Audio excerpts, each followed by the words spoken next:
Բայց այսօր ես ուզում եմ ասել մի շատ ուղիղ բան. ժողովրդավարությունը ինքն իրենով չի աշխատում։ Ժողովրդավարությունը աշխատում է միայն այն դեպքում, երբ այն ապրում է մարդկանց մեջ,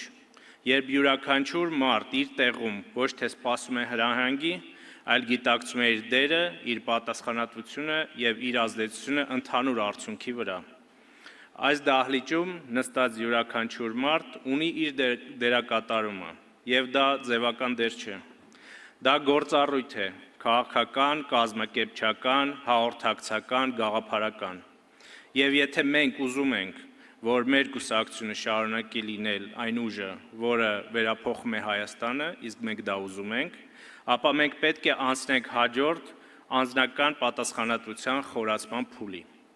Այսօր մեզնից յուրաքանչյուրը պետք է ինքն իրեն տա մի պարզ հարց.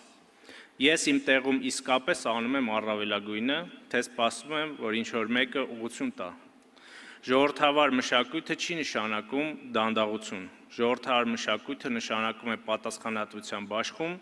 և որոշումների արագ իրականացում այդ պատասխանատվության շրջանակներում։ Հետևաբար,